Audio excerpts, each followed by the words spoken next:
we've realised through the journey of the last 10 years is that to really stand for something and to really create differentiated products, you have to actually put your money where your mouth is. And the real key to our success ultimately is our people. I think, an opportunity to talk a little bit about who we are at Azure is something that, as much as I'm passionate about design, I'm probably more passionate about who we are as a business and the things that we stand for as a business. If I think about, iconic brands around the world, if you think about the brand Gucci, Gucci don't sell shoes, they don't sell handbags, they don't sell clothes, they sell luxury. Brands such as Mercedes don't sell cars. Mercedes sell status. The brands such as Apple don't sell technology, they sell exclusivity. And so for us, if you think about us as a business, we are essentially, I was talking to the guys before, we're a service provider and we sell lifestyle. So when we talk a bit about what are the things that get us up out of bed each day, what are the principles that are the guiding philosophies that we make our decisions by, it's about how do we create lifestyles for people. So that's kind of like our rudder, that's our barometer, it's how we measure our success. So as a business, with that in mind, we kind of wanted to create a bit of a catchphrase, a bit of a measuring stick on the things that we do on a day-to-day basis that influence our ability to be successful at being true lifestyle creators. And so as a business, we came up with this. And it's something that is very, very dear to us.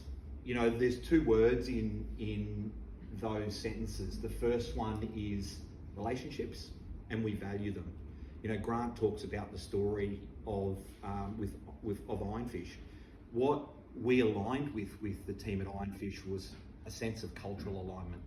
It's very, very difficult, we know, in the property game to find people that you can trust, to find people that will deliver on the promise, and also to find people that are really, really passionate about doing a good job for their members, for the community and the people that we ultimately serve. And so the journey for us, very early on for me, was a journey of persistency. I think I said to Grant, Grant, you'll want to be part of our business. We want you part of our business. And so the journey that we're on together now is one that we believe will continue to bear fruit for years and years to come, because I can guarantee from the Azure side, we value relationships. The second part is a special one, very special to me. The ability to create memories. Ultimately, we shape and influence the way in which people live.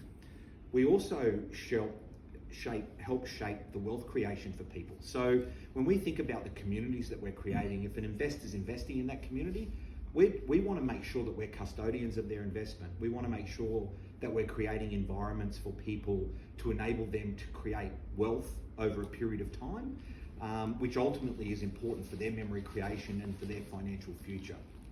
That's something that's really, really important and really endearing to us. So this is kind of a very important catchphrase for us at Azure, and something that we celebrate loud and proud. Grant talked a little bit about our passion for design. I don't know how, if I talk about my personal journey, I don't know how I got passionate about design. When I finished school, I went and studied to be a lawyer, and then realised I would be a horrendous lawyer. I learned just enough to know how to read a contract and to understand how to negotiate a deal, but I found the whole legal profession quite depressing. I got my first job in a plant nursery when I was 12, and what I realised through that journey was I loved the outdoors, I loved landscape, I fell into designed my first home, converted my first home, sold my first block of land after 3 weeks and made 30 grand, and I thought, well, how long has this been going on? Like, this is a better path for me. And then fell into design, and as Grant mentioned before, our journey, which is not just my journey, it's a journey of a team of 60 odd people, is really, really underpinned by our passion for design. What we know is that when we're creating lifestyle communities, is that design is seriously important. But design based on the aesthetic that's quintessentially Azure. I think it's really, really important to understand that at Azure, we're not for everyone. We celebrate that. But what we are is are really, really passionate and really staunch in the aesthetic and what we stand for. You should be able to go around every project that we've ever developed and understand and identify that there's an Azure design ethos and a design spread through all of them. You know, we talked earlier about, you know, landscape, for an example, you know, we have a six plant policy. Whilst our designs are never the same, there should be an identifiable connectivity through the designs that we do. And why that's important is it's all about predictability. You know, for us, predictability and safety is something in this modern world that is a really rare commodity. You know, we want projects and we want communities that we're creating to stand the test of time. We don't want to be on trend all the time, every time. You know, what we see in the development space is a typical development mentality of go and get an architect because we need the brand of an architect. Go and get an interior designer because we need an interior designer's brand. Go and get a chef, for example, who's going to help design the kitchens. All of those things are great, but ultimately we believe that they can send a very confused message to the market as to what is the key core DNA that underpins the thread of everything that comes through the communities that we create. And so for us, as a design-led development business, it's about controlling the 1%ers. It's about ensuring that as key core design freaks, that we make sure that all of the ingredients coexist really cohesively together. And then when we have people walking through our communities or they're reselling in our communities, it's never the one thing. You know, we have, I recount many stories where people come through and they go, I don't know what it is. I can't quite identify it because it's not just one thing. It's the sum total of all of those little parts and the sum total of all of those little 1%ers. And for us and for the team, it's really, really important that we, as I said, as good obsessional control freaks, control the 1%ers. We care about all of those layers because the beneficiaries of the people that care are ultimately your clients, ultimately your members, the people that live in our communities, the people that are going to continue to live in the communities for years and years to come. Some renders of our 156. You know, I think it was interesting to come in to 156 for the display, for the presentation this morning, because this project I think is a small project by size for our business, but a really significant one for our brand because, you know, we launched this project. It's the pointiest end of the Brisbane marketplace. You know, apartments from 4.5 million to 11.4 million.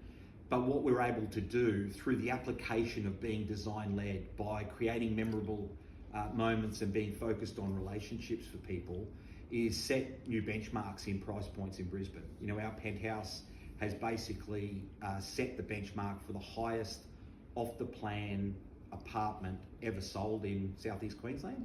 We blew the previous benchmark by 30%. So we achieved $36,000 a square metre. So when you think a bit about, you know, does that philosophy, does what we stand for work? It does. This is a great project to I suppose, exemplify that. And when you're selling apartments for 4.5 million to 11.4 million, you have to get it right. You know, those buyers are sophisticated, they're chiseled, they understand value, they want to buy value. They're not going to part with their money willingly. They want to make sure that even at $11.4 million, they can appreciate a level of value that's not been provided in the landscape before. And I think when we look at our design ethics and our design ethos and overlay that with how we go about things, we were able to, with 156, create a true internationally standard building. And that's something that Brisbane doesn't have. And I say that with respect to other developers because at Azure, we're in our own lane. We don't really subscribe to what others do. We have a philosophy, we have an ideology, and that's what we stand for and what we're going about. This is the rooftop of our One Earl Lane project, which is our 94 apartments in Toowong, which again, you know, is very, very distinctively different architecturally than what you see in and around Brisbane. You know, we draw true architectural inspiration from some of the most iconic cities in the world. Some of the key core design principles that you see in iconic cities around the world, there's a reason why they're iconic. It's because they've been good for 10, 15, 20, 100, 150, 200 years. They'll continue to be good in years to come. They're not just on trend today. Yeah, we are identifiable. as I said, when you drive past our projects, it's not just the architecture, it's the way in which we look after our projects. It's the gardeners that are on site every day. I think one of the guys commented this morning that they couldn't see a leaf on the ground.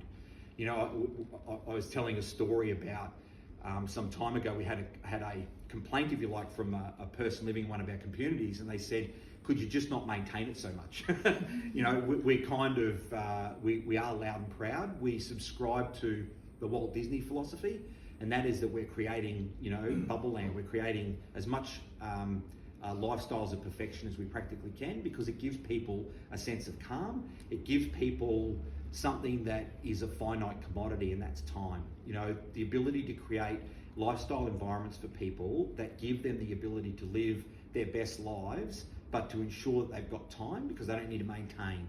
They've got service, they've got people at their fingertips, they've got a curated experience that's different than what they're getting in the surrounds, we think is really, really important. Because we are identifiable, it means that we're able to be best in class. So what you've seen and what Ironfish have participated with us to date has been predominantly in the terrace and townhouse space. We made the decision to move into the terrace and townhouse space because no one was doing a good job. You know, we saw a flight to the bottom with respect to the apartments in Brisbane, and we turned our back on apartments for a number of years. It was a very distinctive decision that we made because we wanted to be better than the rest in the terrace and the townhouse space. You know, that missing middle, that missing really good design-led terraces was not a thing, you know. And what we wanted to ensure is that because the terrace communities spread across really, really significant price points, we wanted to be best in class at every one of those price points. We wanted to make sure that we were going to, whether you're spending 400,000 or 1.7 million for a terrace on a golf course, we wanted to make sure we were the best in class. And that's a big statement, but how do you measure that? Because we're getting stronger rental returns, our resales are stronger, the quality of maintenance is better, the size are better, the levels of finish are better. So the sum total of all of those parts gives us an opportunity to measure not only are we identifiable, but we're better, class-wise should be better than a comparable product. So, you know, if we think about our portfolio, we are one of the fortunate developers that are now able to offer terrace and apartments across a really broad price bracket. You know, we're starting price points now, $420 at least, would be as cheap as we do. $420 through to $11.4 million. So it's a pretty big bracket, right? But why that's important is because when we think about the relationships that we have with our partners, we want to make sure that Azure are front of mind. We want to make sure that we're able to provide product at a certain standard for all of your members at any point in time, regardless of where they are in the investment or the purchasing philosophy.